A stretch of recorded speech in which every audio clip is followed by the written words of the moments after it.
জীবনের সব গুনার ফিরিস্তিগুলো একটা একটা করে স্বীকার করে আল্লাহরে বলেন, আল্লাহ আমি পাপী, আল্লাহ আমার চেয়ে বড় পাপী এই দুনিয়াতে কেউ নাই, আকাশের নিচে জমিনের উপরে আমার চেয়ে বড় পাপী কেউ নাই।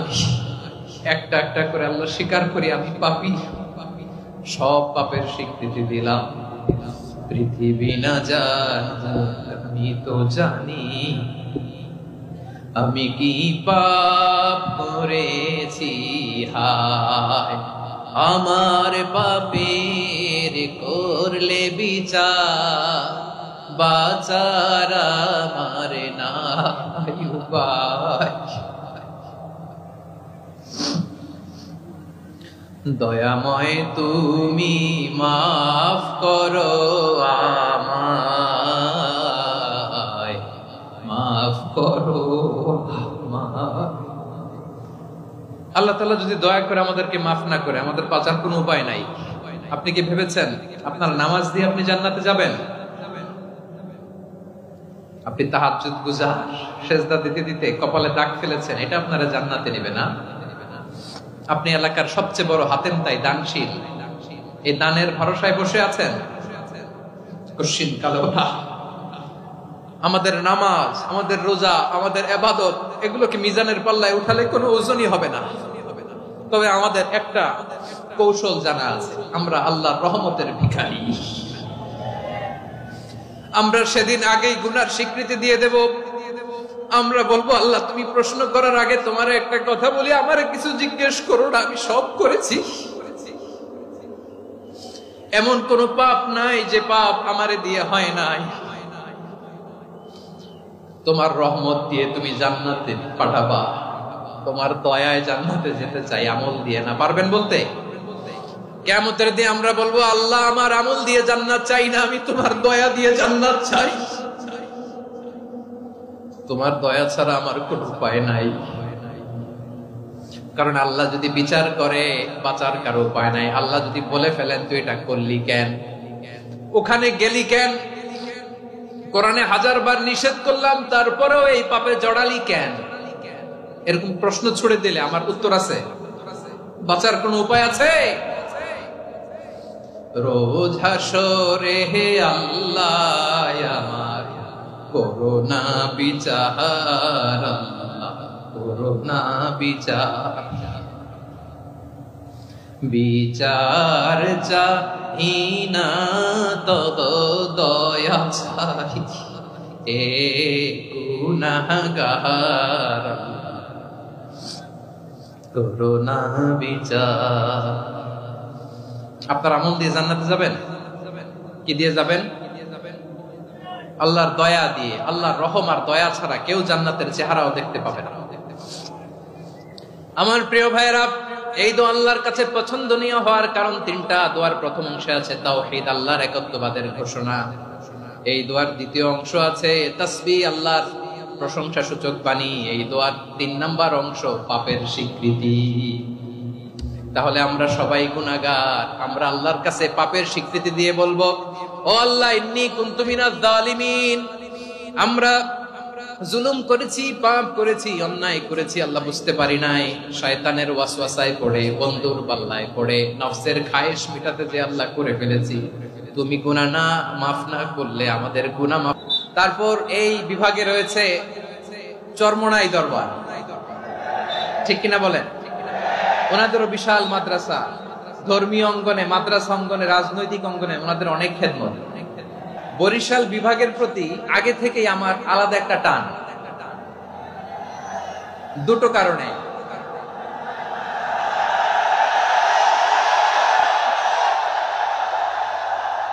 আলহামদুলিল্লাহ, আলহামদুলিল্লাহ, মাশাআল্লাহ। এই গণজোয়ারকে আল্লাহ তাআলা ইসলামের পক্ষে কবুল করে নিন। এই প্রাণ ঢালা উচ্ছ্বাস, ভালোবাসা, এটা কোরআনের জন্য, ইসলামের জন্য, ঠিক কিনা বলেন? কোন অপশক্তি এই গণজোয়ারকে ঠেকাতে পারবে না। কারণ যে ভালোবাসা আল্লাহর জন্য হয় সেটাকে ঠেকানো যায় না, ঠিক কিনা বলেন? আমার প্রাণ প্রিয় পটুয়াখালীবাসী ভাইরা, বিশেষ দুটি কারণে বরিশাল বিভাগের প্রতি আমার আলাদা একটা ভালো লাগা। এর কারণ এই অঞ্চলে আলেম ওলামা বেশি, ঠিক কিনা বলেন? আজকের এই প্রোগ্রামে অনেক কওমি মাদ্রাসার মুহতামিম সাহেবরা এসেছেন, আমি শুনেছি। আলিয়া মাদ্রাসার প্রিন্সিপাল হুজুররা এসেছেন, খতিব সাহেবরা এসেছেন, ইমাম সাহেবরা এসেছেন, মুয়াজ্জিন সাহেবরা এসেছেন। এই বিভাগে আলেম ওলামা বেশি। তার প্রমাণ এখানে এই বরিশালের ভেতরে আছে সারসিনা দরবার, ঠিক কিনা বলেন? অনেক হাক্কানি একটা দরবার। সারসিনার মরহুম পীর সাহেব হুজুরের খেদমত করেছি আমি অনেকবার, সুযোগ হয়েছিল আমার ছাত্র জামানায়। তো ওনাদের মাদ্রাসা কেন্দ্রিক অনেক খেদমত, আলহামদুলিল্লাহ। তারপর এই বিভাগে রয়েছে চরমোনাই দরবার, ঠিক কিনা বলেন? ওনাদেরও বিশাল মাদ্রাসা, ধর্মীয় অঙ্গনে, মাদ্রাসা অঙ্গনে, রাজনৈতিক অঙ্গনে ওনাদের অনেক খেদমত। তারপরে এখানে আছে ঝালকাঠি এনএস কামিল মাদ্রাসা। আমরা কায়েস সাহেব হুজুরের কথা শুনেছি, আল ইত্তেহাদ মা আল ইখতিলাফ, মতবিরোধের সাথে ঐক্য, অসাধারণ কথা। তো এই সমস্ত বড় বড় আল্লাহওয়ালাদের আগমন এই ভূখণ্ডে হওয়ার কারণে এখানে ধর্মীয় বিশৃঙ্খলা, মারামারি কম, আছে ঐক্য, ঠিক কিনা বলেন? বরিশাল বিভাগের প্রতি আমার বিশেষ ভালোবাসার এটা একটা কারণ। 2 নম্বর কারণ হচ্ছে আমি ঢাকাতে যে মাদ্রাসায় পড়াশোনা করেছি, দারুন নাজাত সিদ্দিকিয়া কামিল মাদ্রাসা, আমার মাদ্রাসার শিক্ষক মন্ডলীর অধিকাংশ হচ্ছে এই বরিশালের, আলহামদুলিল্লাহ। আমাদের শ্রদ্ধেয় প্রিন্সিপাল হুজুর আখম আবু বকর সিদ্দিক হাফিজাহুল্লাহ ওয়া রাআহ, উনি এলাকা সহ পুরো দারুন নাজাত মাদ্রাসার অধিকাংশ আসাতাজা ইকরাম এই ভূখণ্ডের, এই অঞ্চলের হওয়ার কারণে ছোটবেলা থেকেই বরিশালের প্রতি আমার একটি ভালোবাসা। তো আমি অন্তরের অন্তঃস্থল থেকে আবারও শুভেচ্ছা জানাতে চাই। আমি আমাদের অনেক ভাইদেরকে দেখতে পাচ্ছি, আপনারা বসার জায়গা পাননি, দাঁড়িয়ে আছেন এবং খুবই নিশ্চুপ, শান্ত, সুশৃঙ্খল। The people of Borishal, they are very smart, alhamdulillah, মাশাআল্লাহ। এবং শ্রোতা যাদেরকে দেখতে পাচ্ছি, বেশিরভাগের বয়স 15 থেকে 25। জেনজি, যেখানেই যাই জেনজি আমারে ছাড়ে না, মাশাআল্লাহ। এরাই আগামীর বাংলাদেশ, এরাই বাংলাদেশ। এদের হাতে নিরাপদ আমার লাল সবুজের পতাকা, এদের হাতে নিরাপদ আমার 56,000 বর্গ মাইলের প্রতিটি ইঞ্চি মাটি। এজন্য তোমাদেরকে সাবধান থাকতে হবে, সজাগ থাকতে হবে দেশের জন্য, এদেশের সার্বভৌমত্বের জন্য, ঠিক কিনা বলেন? আমার প্রিয় ভাইরা, আপনারা এখন যেমনি নিশ্চুপ, নীরব, very quiet and calm, discipline, I like it, I love it, শেষ পর্যন্ত আপনারা এরকম নিশ্চুপ, নীরব, নিস্তব্ধ, নিঝুম থাকবেন তো আপনারা? মাশাআল্লাহ। আমি খুব লম্বা চূড়া সময় নেব না, অনেক আলোচনা হয়েছে, আমি পাশেই ছিলাম, আমি দুপুরেই চলে এসেছি, আমি শুনছিলাম আলোচনাগুলো, অসাধারণ আলোচনা হয়েছে। আসলে আলোচনা হওয়া দরকার অল্প, ইবাদত আর আমল হওয়া দরকার বেশি, ঠিক কিনা? কিয়ামতের একটা আলামত হচ্ছে খুতাবুকুম তাবিলা ওয়া সালাওয়াতুকুম কাসীরা। কিয়ামতের আগে আমাদের বক্তব্য হয়ে যাবে লম্বা। Your speech will be longer and your salah will be very shorter. বক্তব্য হবে লম্বা, সালাত হবে খাটো। এই নমুনা বর্তমানে আছে না নাই? ঘন্টার পর ঘন্টা, তাও তৃপ্তি মিটে না। অনেক জায়গায় রাত পর্যন্ত, মিডনাইট পর্যন্ত, মধ্যরাত পর্যন্ত আলোচনা হয়, এটা ঠিক নয়। বক্তব্য হবে একেবারে gist, cream of the creams, একেবারে ক্রিম কথাটা আলোচক উপস্থাপন করবেন। হেদায়েত দেওয়ার মালিক কে? ইন্নাকা লা তাহদি মান আহবাবতা ওয়ালাকিন্নাল্লাহা ইয়াহদি মান ইয়াশা। নবী হে, আপনি চাইলেই কাউকে হেদায়েত দিতে পারবেন না, হেদায়েত দেওয়ার মালিক কে? প্রিয় ভাইরা, আমি শুরুতেই দেখতে চাই যে আপনারা বরিশাল বিভাগের কে কোন জেলা থেকে আসলেন, এটা একটু জেনে খোঁজখবর নিয়ে আমি আলোচনা শুরু করবো ইনশাআল্লাহ বিইذنিল্লাহ।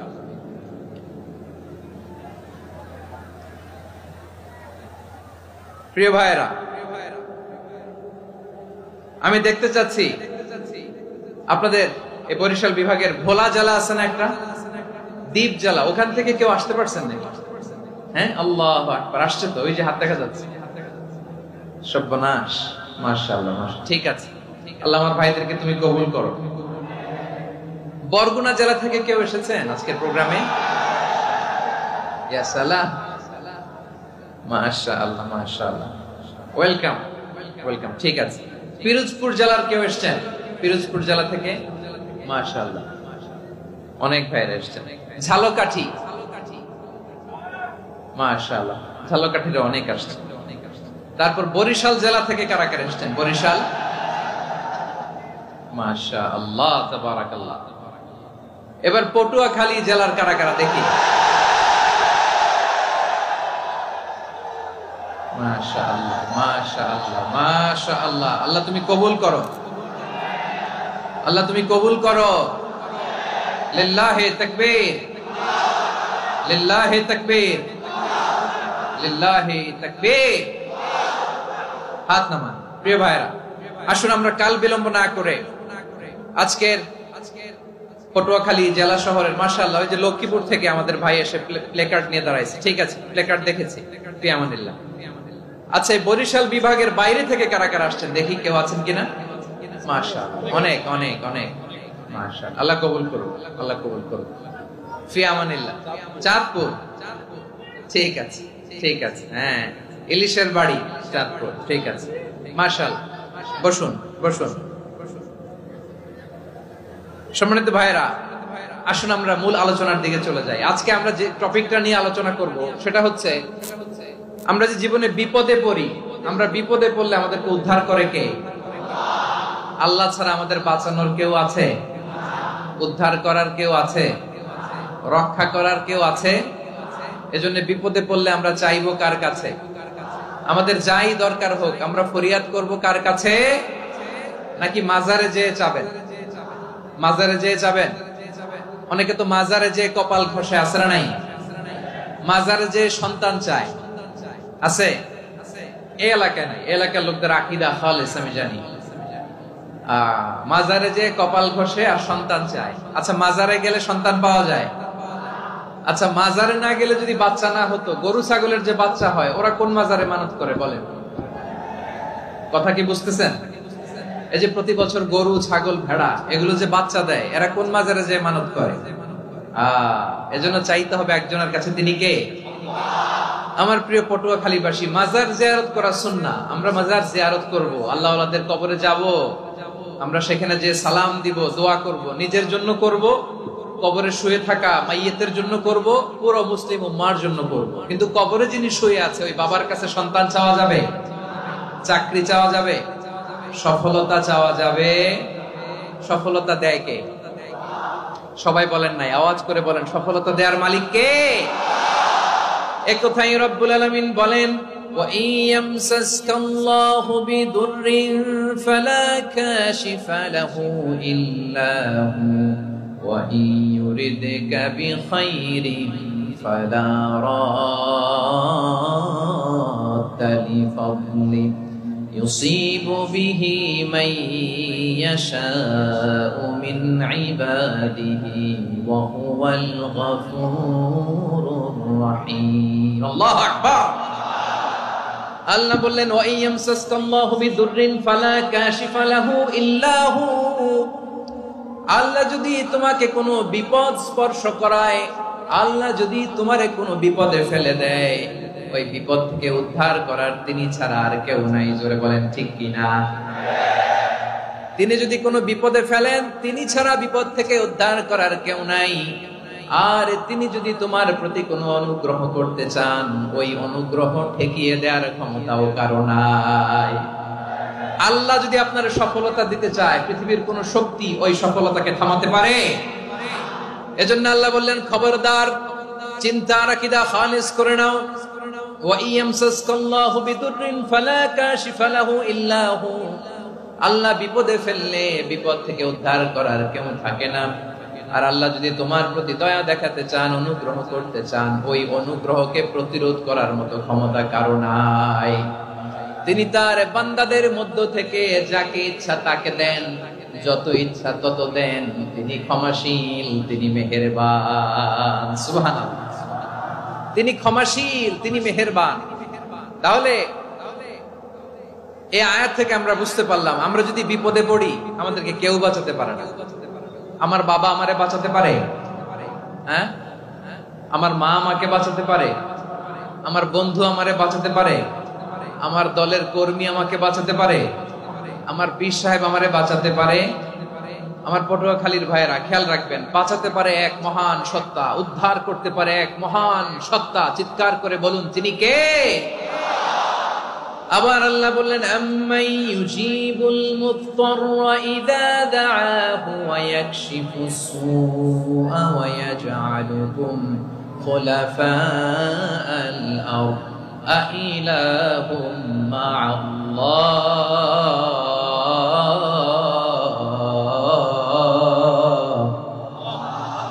ক্বালিলাম মা তাযাক্কারুন। রব্বুল আলামিন বলেন, বিপদে পড়ে কাতর কণ্ঠে চিন্তাগ্রস্ত হয়ে যখন কেউ ফরিয়াদি হয়ে আল্লাহর ডাকে হাত তোলে, তখন এই ব্যক্তির ডাকে সাড়া দেয় কে? সবাই বলুন। কাতর কণ্ঠে বিপন্ন অবস্থায় আপনি যখন কেঁদে কেঁদে হাত তুলে আপনার দুঃখের কথা জানান, আপনি যখন ডাকেন তারে, তখন আপনার ডাকে সাড়া দেয় কে? আল্লাহ বলে, আমি সাড়া দেই। তোমাদের বিপদকে মুক্ত করে দেয় কে? ওই আল্লাহর সাথে কোন উপাস্য আছে নাকি? কিন্তু খুব অল্প সংখ্যক লোকই তোমরা উপদেশ গ্রহণ করো। কথাটা কার? তাহলে বিপন্ন মানবতা যখন কাঁদে, মানুষ যখন বিপদে পড়ে নিরুপায় হয়ে ফরিয়াদ করে, তার ডাক শোনার কেউ নাই একজন ছাড়া। চিল্লায় বলেন তো, তিনি কে? এজন্য আমরা ফরিয়াদের হাত কার দিকে তুলবো? প্রিয় পটুয়াখালী, বলেন, ফরিয়াদের দুটো হাত আমরা কার দিকে তুলবো? এবং খেয়াল রাখতে হবে, মাথার সাথে সেট করে নিতে হবে, আল্লাহ ছাড়া আমাকে উদ্ধার করার কেউ নাই। এই পৃথিবীতে কেউ আপন না। প্রিয় ভাইরা, বিপদে পড়লে বোঝা যায় কেউ আপন না। আপন শুধু একজন মহান সত্তা। তিনি কে? এটা কি আপনারা খেয়াল রাখতে পারবেন? হ্যাঁ, বিপদে আপদে কেউ আমাদের বাঁচাতে পারে না, তরাতে পারে না, মুক্তি দিতে পারে না, উদ্ধার করতে পারে না, একমাত্র আমার প্রভু ছাড়া, আল্লাহ ছাড়া। চিল্লায় বলেন ঠিক কিনা? এবং প্রিয় পটুয়াখালীর ভাইয়েরা, মাথার সাথে এটা সেট করে নিতে হবে যে আমাদের পুরো জীবনটাই পরীক্ষা। পুরো জীবনটাই কি? The life is a test. পুরো জীবনটাই পরীক্ষা। এই জীবনে বিপদ আসবে, আপদ আসবে, পরীক্ষা আসবে, সবার জীবনে এটা থাকে। এক একজনের পরীক্ষা এক এক রকম। আমার পরীক্ষা একরকম, মাসুদ ভাইয়ের পরীক্ষা একরকম, চৌধুরী সাহেবের পরীক্ষা একরকম, আপনার পরীক্ষা একরকম, উনার পরীক্ষা আবার আরেক রকম। পুরো পৃথিবীটাই পরীক্ষা ক্ষেত্র। সবাই পরীক্ষা দিচ্ছি, কিন্তু কারো পরীক্ষা প্রশ্নের সাথে কারোটার মিল নাই। সুবহানাল্লাহ পড়বেন না? পুরোটাই পরীক্ষা ক্ষেত্র, সবাই পরীক্ষার্থী, কিন্তু প্রশ্নপত্র একটার সাথে আরেকটা মিলে না। One doesn't match the other. একজনেরটার সাথে আরেকজনেরটা মিলে না। কাউকে আল্লাহ তাআলা ধনী বানিয়ে পরীক্ষা করেন। কি বানিয়ে? কথা কি বুঝতেছেন নাকি কষ্ট হচ্ছে? কষ্ট হচ্ছে আপনাদের? কাউকে আল্লাহ ধনী বানিয়ে পরীক্ষা করেন, আবার কাউকে আল্লাহ তাআলা গরিব বানিয়ে পরীক্ষা করেন, কাউকে আল্লাহ অসুস্থ বানিয়ে পরীক্ষা করেন। কেউ দেখবেন যে দুরারোগ্য ব্যাধিতে আক্রান্ত, ডাক্তার বলেছে আর সময় নাই, দুরারোগ্য ব্যাধি, ক্যান্সার, যার নেই কোনো অ্যান্সার, তার জন্য পরীক্ষা হচ্ছে এই রোগ। আরেক লোক দেখবেন তার আবার রোগ বালাই নাই, মাশাআল্লাহ, তাকে আল্লাহ তাআলা আর্থিক দৈন্যতা, দারিদ্রতা দিয়ে পরীক্ষা করছেন। এরকম আছে না নাই? টাকা পয়সা নাই, দিন আনে দিন খায়, যা আছে তাতে চলে না, এটা তার জন্য পরীক্ষা। আবার আরেক শ্রেণীর লোক দেখবেন তাকে আল্লাহ অসুস্থতাও দেয় নাই, দারিদ্রতাও দেয় নাই, তার দাম্পত্য জীবনের সমস্যা আছে না নাই? স্ত্রী কথা শোনে না, অথবা ছেলে মেয়ে কথা শোনে না। তাহলে পরীক্ষা সবার জীবনে আছে, এক একজনের পরীক্ষাটা এক এক রকম। আল্লাহ তাআলা দেখতে চায় যে এই পরীক্ষার সময় আমরা কিরকম রেসপন্স করি, how to deal with the test, কিভাবে এই বিপদ আপদ পরীক্ষাগুলোকে আমরা হ্যান্ডেল করব, ডিল করব। এটা হচ্ছে আজকের আলোচনার বিষয়। বুঝতে পেরেছেন সবাই আমার প্রিয় ভাইয়েরা? তাহলে পরীক্ষাময় আমাদের জীবন, বিপদ আপদ পরীক্ষা, এটা মানুষের পিছু ছাড়ে না। সবার জীবনে পরীক্ষা আছে। নবীদের জীবনেও পরীক্ষা ছিল।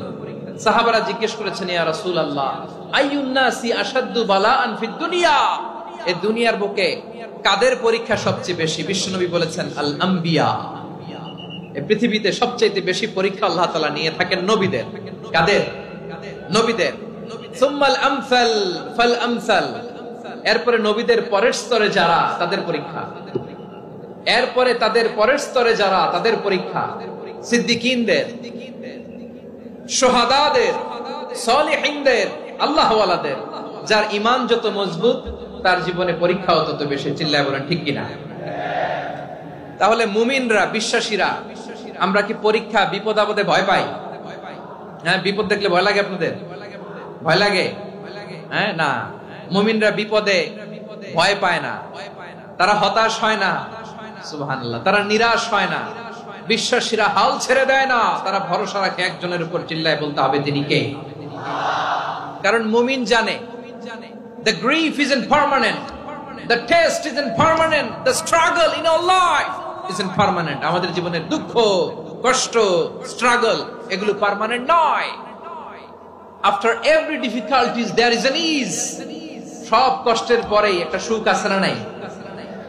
রব্বুল আলামিন বলেন ফা ইন্না মাআল উসরি ইউসরা, ইন্না মাআল উসরি ইউসরা, ভয় পেও না, চিন্তা করো না, কষ্টের সাথেই আমি রেখে দিয়েছি স্বস্তি। সুবহানাল্লাহ বলেন।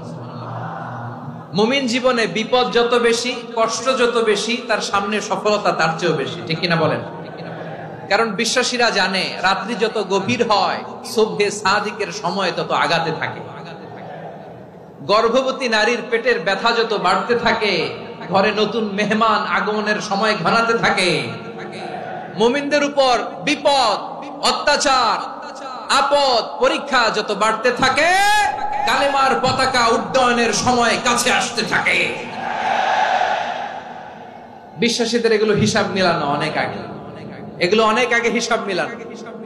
দুঃখের আধার শেষে সুখের আলো মিটি মিটি হাসে। চিল্লায় বলেন ঠিক কিনা?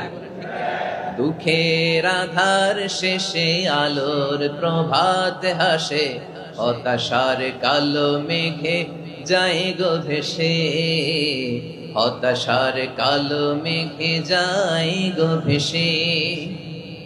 দুঃখের আধার শেষে আলোর প্রভাত হাসে, হতাশার কালো মেঘে যায় গো ভেসে, হতাশার কালো মেঘে যায় গো ভেসে।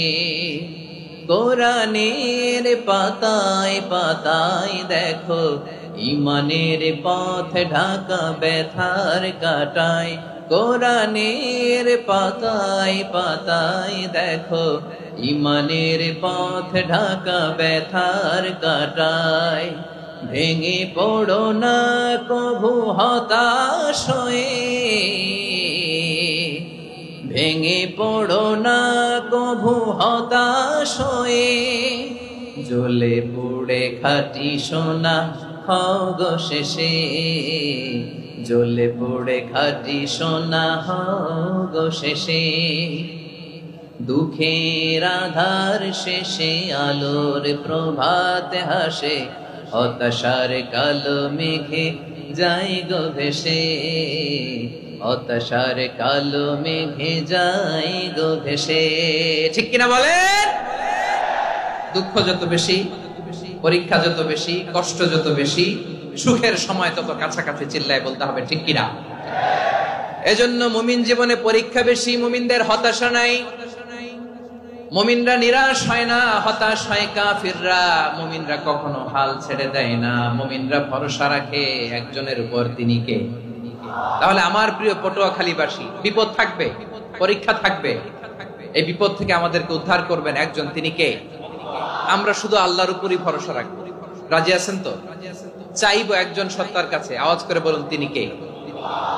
একজন সত্তার কাছে চাইবে। বিশ্বনবী ওনার চাচাতো ভাই আব্দুল্লাহ ইবনে আব্বাস রাদিয়াল্লাহু তাআলা আনহুকে বললেন, ইয়া আব্দুল্লাহ ইবনে আব্বাস, হে আব্দুল্লাহ ইবনে আব্বাস, ইদা সাআলতা ফাসআলিল্লাহ, যখন চাইবে আল্লাহর কাছে যাও। ও আব্দুল্লাহ, যখন চাইবা আল্লাহর কাছে চাও। ওয়া ইদা ইসতাআনতা ফাসতাইন বিল্লাহ, যখন সাহায্য চাইবা আল্লাহর কাছে ফরিয়াদ করো। জেনে রেখো ও আব্দুল্লাহ, ওয়া'লাম আন্নাল উম্মাতা লাউ ইজতামাআত আলা আন ইয়ানফাউকা বিশাইইন লাম ইয়ানফাউকা ইল্লা বিশাইইন ক্বাদ কাতাবাহু আল্লাহু লাক। ও আব্দুল্লাহ, জেনে রেখো, মনে রেখো, গোটা বিশ্বের সবাই মিলে যদি তোমার উপকার করতে চায় ততটুকুই তারা করতে পারবে যতটুকু আল্লাহ তোমার নসিবে সেটা লিখে রেখেছে। ঠিক কিনা বলেন? আর যদি গোটা বিশ্বের সবাই মিলে তোমার বিরুদ্ধে কনস্পাইরেসি করে, ষড়যন্ত্র করে, গোটা বিশ্বের সবাই মিলেও যদি তোমার ক্ষতি করতে চায় ততটুকুই শুধু পারবে যেটা আল্লাহ তোমার জন্য বরাদ্দ রেখেছে। যতটুকু আল্লাহ তাআলা তোমার জন্য বরাদ্দ রেখেছে অতটুকুই ক্ষতি করতে পারবে, আর এক চুল বেশিও করতে পারবে না, কমও করতে পারবে না। চিল্লায় বলেন ঠিক কিনা? এজন্য আমরা চাইবো কার কাছে? সবাই বলেন নাই, আওয়াজ করে বলেন কার কাছে? সব সময় আমরা আল্লাহর কাছে চাইবো, বিপদে আপদে, সুখে দুঃখে, সচ্ছল অবস্থায় অসচ্ছল অবস্থায়, পরাজয়ের সময় বিজয়ের সময়, সব সময় আমরা ভরসা রাখবো কার উপর? সবাই বলুন। একদল লোক আছে যারা বিপদে পড়লে আল্লাহরে ডাকে, আছে না নাই? পটুয়াখালীতে মাশাআল্লাহ নাই, বিপদ আসলে আল্লাহরে ডাকে, বিপদ নাই আল্লাহও নাই। বিপদে পড়লে নামাজ পড়ে, বিপদও নাই নামাজও নাই। বিপদে পড়লে জিকির করে, বিপদ যখন চলে যায় ওদের জিকিরও বন্ধ হয়ে যায়। এরকম আছে না নাই? কিছু লোক দেখবেন পরীক্ষা আসলে নামাজ পড়ে, আছে আছে জেনজি আওয়াজ করো, এরকম আছে? এই কমন পড়ে গেছে, কমন পড়ছে। দেখবেন পরীক্ষার সময় নামাজ পড়ে, পরীক্ষাও নাই নামাজও আছে। এরকম কিছু লোক আছে অসুস্থ হলে আল্লাহরে বড্ড ভালোবাসে, আল্লাহরে খুব ডাকে। অসুস্থ হইলে অসুস্থতাও নাই, আল্লাহ স্মরণও নাই। দেখবেন কিছু লোক নির্বাচন আসলে খুব আল্লাহওয়ালা হয়ে যায়, তখন দেখবেন মাথার মধ্যে হেজাব লাগায়, পাঞ্জাবি লাগায়, আল্লাহওয়ালা হয়ে যায়। নির্বাচনও নাই, এরপরে আল্লাহর কথাও নাই, আছে না নাই? না, এরকম হওয়া যাবে না। সব সময় আমরা আল্লাহরে ডাকবো, বিপদে আপদে সব সময় ভরসা রাখবো আমরা একজনের উপর। আওয়াজ করে বলেন তিনি কে? এ কথায় আল্লাহ তাআলা আমাদের চোখে আঙ্গুল দিয়ে জানিয়ে দিলেন, ফাইদা রাকিবু ফিল ফুলকি দা'আবুল্লাহা মুখলিসিনা লাহুদ্দিন ফালাম্মা নাজ্জাহুম ইলাল বাররি ইযা হুম ইউশরিকুন। আল্লাহ বলে একদল লোক আছে তারা যখন নৌযানে চড়ে, জলযানে চড়ে, সাগরের মধ্যে যখন জাহাজে চড়ে, লঞ্চে চড়ে, তারা যখন তুফানের সম্মুখীন হয় তখন তারা আল্লাহরে বড্ড বেশি ডাকে, একান্ত ভাবে ডাকে, বিশুদ্ধ চিত্তে ডাকে। আবার তুফান থেকে তাদেরকে সেফ জোনে নিয়ে, নিরাপদ জোনে নিয়ে যখন বন্দরে আমি আল্লাহ তাদেরকে ফিরিয়ে দেই, ওই লোকগুলো আবার আমি আল্লাহর সাথে শিরিক করে। এরকম আছে না নাই? জাহাজে উঠছে, সাগরের মাঝখানে তুফান, ওই সময় দেখবেন আল্লাহ কারে কয়। এই কথা তো আপনাদেরকে বোঝানো সহজ, আপনারা তো নদীর দেশের মানুষ। লঞ্চে চড়েন নাই কারা কারা? দেখি, লঞ্চে চড়ছেন? হ্যাঁ, লঞ্চে চড়ে নাই এরকম একজনও নাই এখানে। আচ্ছা, লঞ্চে উঠছেন কে কে? দেখি। মাশাআল্লাহ মাশাআল্লাহ মাশাআল্লাহ, ঠিক আছে, আপনাদের বোঝানো সহজ। আচ্ছা, লঞ্চে উঠে তুফানের সম্মুখীন হয়েছেন, জলোচ্ছ্বাস, সবাই? মাশাআল্লাহ। তো এই ওয়াজ তো আপনাদের মুখস্থ, ঠিক কিনা বলেন? আমার বলার দরকার নাই, বলেন। মাঝ নদী, তুফান, জলোচ্ছ্বাস, জলের মধ্যে উচ্ছ্বাস, ঢেউ, টর্নেডো, সাইক্লোন, মেঘের ঘনঘটা, পরিবেশ ঘুটঘুটে অন্ধকার, লঞ্চ একবার এদিকে আরেকবার ওইদিকে, ভিতরে কি অবস্থা হয় বলেন তো? হ্যাঁ, তখন মুসলিম আল্লাহর ডাকে, হিন্দু আল্লাহর ডাকে, ঠিক কিনা বলেন? আস্তিক আল্লাহর ডাকে, নাস্তিক আল্লাহর ডাকে, ঠিক কিনা? লঞ্চের ভেতর, স্টিমারের ভেতর কান্নারে রোল পড়ে যায়, চিৎকারের রোল পড়ে যায়, সবার মুখ দিয়ে শুধু একটা আওয়াজ, লা ইলাহা লা ইলাহা লা ইলাহা সুবহানাল্লাহ আলহামদুলিল্লাহ, লা ইলাহা, আল্লাহ নামের জিকির করবে যারা, আল্লাহর কাছে প্রিয় তারা, আল্লাহর কাছে প্রিয় যারা, জান্নাতে প্রবেশ করবে তারা, জোরে লা ইলাহা, লা ইলাহা ইল্লাল্লাহ, লা ইলাহা ইল্লাল্লাহ, মুহাম্মাদুর রাসূলুল্লাহ সাল্লাল্লাহু আলাইহি ওয়াসাল্লাম।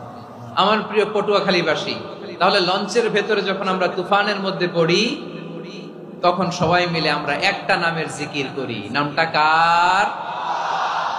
মুসলমানেরাও ডাকে, হিন্দুরাও ডাকে, আস্তিকও ডাকে, নাস্তিকও ডাকে, সবাই ডাকে একজনকে। তিনি কে? আবার দেখবেন ওই আল্লাহ তুফানের পরে, ঝড়ের পরে ওই লঞ্চটাকে যখন সদর ঘাটে ফিরিয়ে দেয়, আবার আমরা নাফরমানি শুরু করে দেই। সে কোথায়? আল্লাহ বললেন, ফাইদা রাকিবু ফিল ফুলকি দা'আল্লাহ মুখলিসিনা লাহুদ্দীন ফালাম্মা নাজ্জাহুম ইলাল বাররি ইযা হুম ইউশরিকুন। সাগরে যখন তুফানে পড়ে আমি আল্লাহর ডাকে, আবার আমি আল্লাহ যখন বাঁচিয়ে দেই, আবার আমি আল্লাহর সাথে শিরিক শুরু করে। আমরা কি এরকম হতে চাই নাকি? এরকম করবেন? হ্যাঁ না, আমরা তুফানে পড়লেও আল্লাহরে ডাকি, আবার বাঁচায় দেওয়ার পরেও ডাকি কারে? আল্লাহকেই ডাকি। বিমানের মধ্যে মাঝে মাঝে দেখবেন যে এয়ার টার্বুলেন্স হয়, জানেন? এয়ার টার্বুলেন্স জানেন তো? মাঝে মাঝে বিমানটা বাউন্সিং করে, বাম্পি, ভেরি বাম্পি ওয়েদার। শোনেন নাই? 40,000 ফিট উপরে যখন থাকে, তখন পাইলট মাঝে মাঝে বলে, dear passengers, ladies and gentleman, right now we are flying 40,000 feet above the ground and we are passing very air turbulence, very heavy air turbulence right now. Please fasten your seat belt. দেখবেন মাঝে মাঝে পরিবর্তন হয়েছে, ফলে এখন বিমান shaking করে বেশি, বাউন্সিং, বাম্পি ওয়েদার। তো বলেন তো 40,000 ফিট উপরে যখন আপনি, কয় হাজার ফিট? সবাই বলুন কয় হাজার ফিট? 40,000 ফিট উপরে যখন আপনি, তখন যখন বিমানটা এরকম বাউন্সিং করে, সবাই যখন ভমিটিং করে বিমান নষ্ট করে দেয়, বমি করে, তখন বাঁচানোর কে আছে আল্লাহ ছাড়া? কেউ আছে? ওই মুহূর্তেও সবাই মিলে একজনের ডাকে আওয়াজ করে বলেন, তিনি কে?